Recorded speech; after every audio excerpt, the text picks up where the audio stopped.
Olá! Nessa edição do programa Argumento, nós estaremos tratando sobre a transparência do Sistema S. Está na Comissão de Fiscalização e Controle aqui do Senado Federal o PLS 72, que propõe uma reformulação da administração das entidades que fazem parte do Sistema S. E para falar conosco sobre o assunto, nós vamos conversar agora com o senador Armando Monteiro.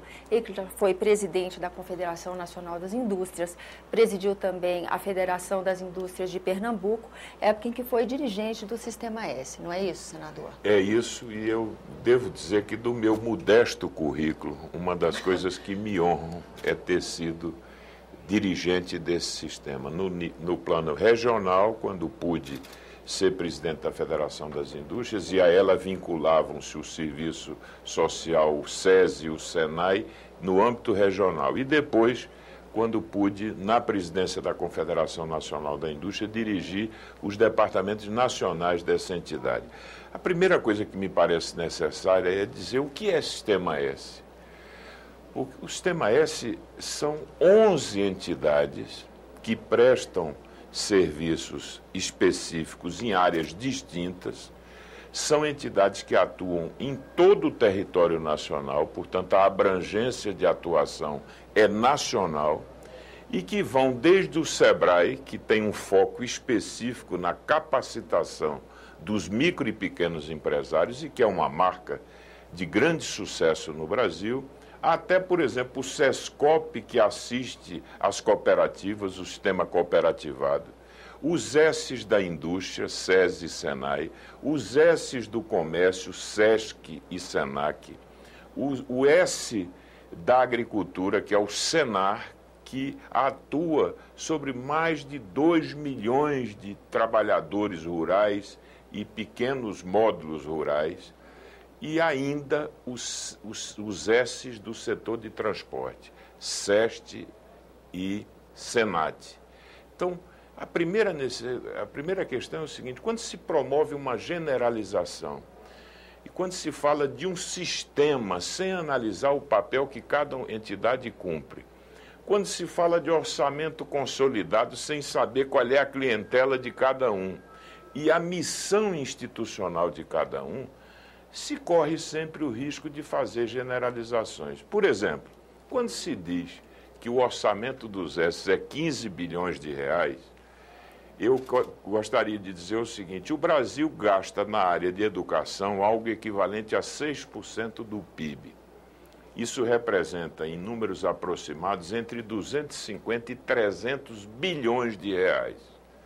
Todo o Sistema S, que atua também nas áreas de saúde, de micro e pequena empresa, arrecadam 15 bilhões e atuam nos 27 estados da federação. Portanto, será que 15 bilhões corresponde às necessidades do país? Será possível imaginar que com esse orçamento nós pudéssemos resolver todas as demandas que o país tem e que se acumularam na área da educação? Senador, e com relação à transparência da administração desses recursos? Porque quando a gente fez a entrevista sobre esse PLS 72, o que recebemos como justificativa do que teria motivado é a falta de transparência desses valores arrecadados. O que seria a falta de transparência? Veja, primeiro os S são fiscalizados pelo TCU, pela CGU, pelo Ministério do Trabalho, pelo Ministério da Educação. E o senhor acredita que o TCU possa ter dado esse tipo de avaliação? Não, nunca, porque o TCU, eu acho até que quando se diz que há referências em acórdãos do TCU a algumas questões do Sistema S, deixa-se de dizer que 95% delas diz respeito a irregularidades formais. Pequenos óbices de natureza formal que nunca invalidaram a aprovação das contas. Porque se for possível a ser verdadeiro essas acusações genéricas, destituídas de qualquer conteúdo específico, teria que se promover a responsabilização dos órgãos de fiscalização que estariam negligenciando no cumprimento do seu papel. Eu falo com a autoridade de quem, como dirigente do Sistema Nacional, teve as suas contas analisadas e aprovadas pelo TCU, pela CGU Quero dizer que na nossa administração nós institucionalizamos a presença dos trabalhadores nos nossos conselhos.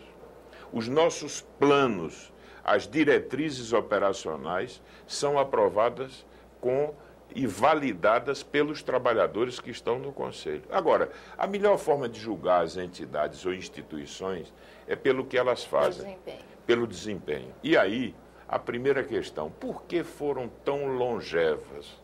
Num país cuja marca é a instabilidade e a descontinuidade dos programas, como imaginar que essas entidades tenham 70 anos de atividades contínuas com um foco específico e que ajudaram a conduzir o país de uma realidade que era, até certo ponto, pré-industrial, porque foram criadas nos anos 40.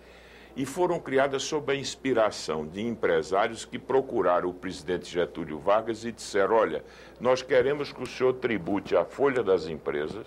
Foi um processo de autotributação, porque nós precisamos de programas continuados de formação profissional, sem o que a indústria brasileira não vai poder se desenvolver.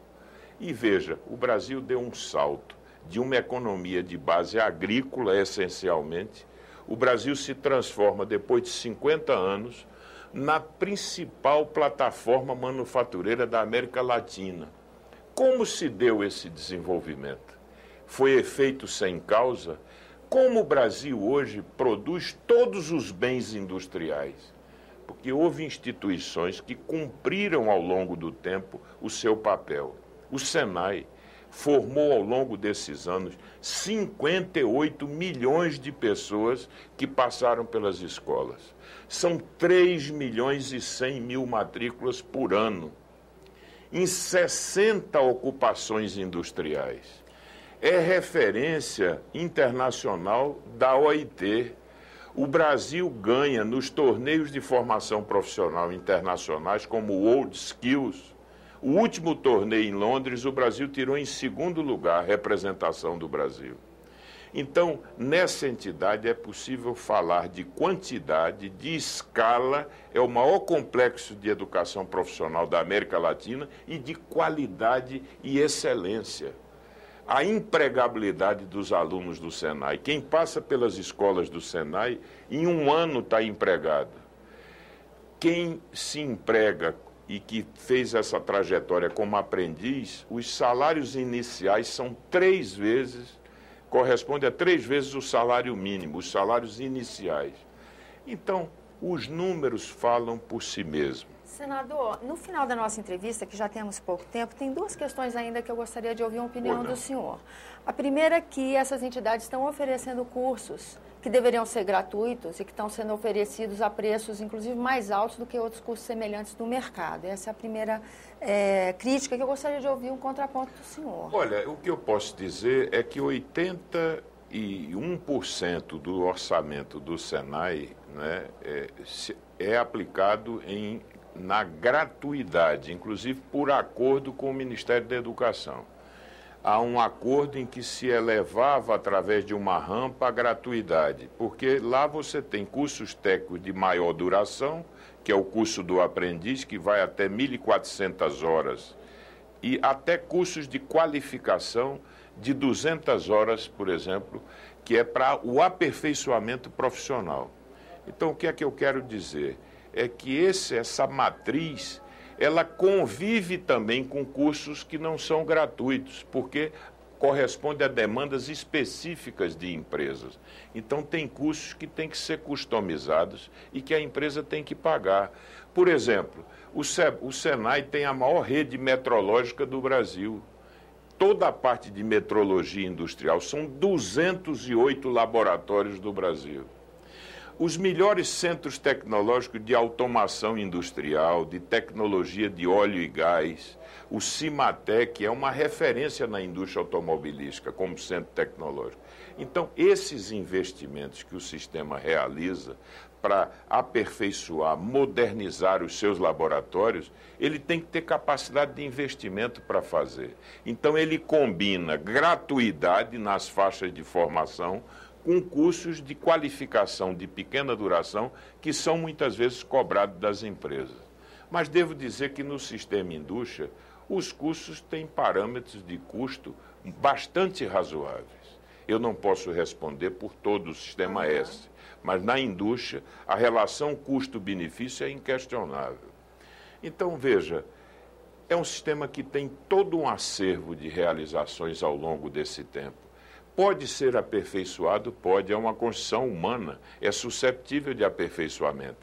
Nós achamos que esse debate é salutar, mas o que nós não podemos é compactuar com iniciativas que são destrutivas, que pretendem, na realidade, macular a imagem do sistema, cujas propostas são obsoletas, já nascem obsoletas. Por exemplo, esse projeto a que você aludiu, ele quer estatizar o sistema S. Ora, esse sistema só pode desempenhar-se bem ao longo do tempo porque ele tem uma flexibilidade que toda entidade privada dispõe. A natureza jurídica é muito própria. Isso não é um serviço, isso não é uma atividade pública delegada pelo Estado. É um serviço privado de interesse público. Então, imagine o retrocesso que seria submetê-lo a normas aplicáveis à administração pública. E a última questão que eu queria esclarecer com o senhor foi também outra crítica ao Sistema S, de que algumas entidades estão fazendo o recolhimento das contribuições direto com os empresários e que isso não seria uma coisa legal. Olha, chega a ser risível essa colocação, porque a arrecadação direta tem amparo nos decretos presidenciais que criaram as entidades. Há uma instrução normativa da Receita Federal que disciplina o processo de arrecadação direta e há decisões do STJ absolutamente pacificadas no sentido de reconhecer a legalidade da arrecadação direta. A arrecadação é inteiramente controlável.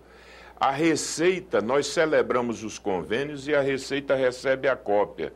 Quando há algum problema no convênio, nós denunciamos a Receita. O acompanhamento do sistema, o cadastramento e todo o acompanhamento é feito pela Receita.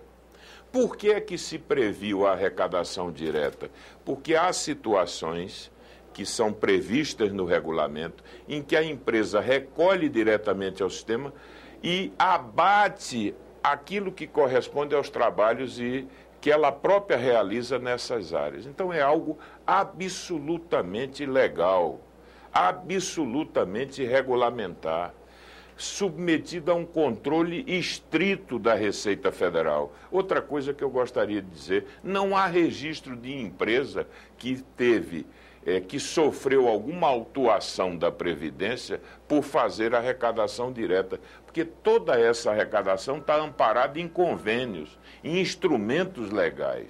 Portanto, é uma falácia, é algo absolutamente impróprio dizer que a arrecadação direta é algo ilegal ou estranho. Senador, agradeço a sua presença aqui no nosso programa. Obrigada pelas suas respostas, seu esclarecimento em relação a essas críticas. Agradeço também a você que nos acompanha. Esse é o programa Argumento. Eu sou Tânia Horma e se você quiser entrar em contato conosco, ligue para 0800 61 2211, ligação gratuita, ou acesse www.senado.leg.br/TV.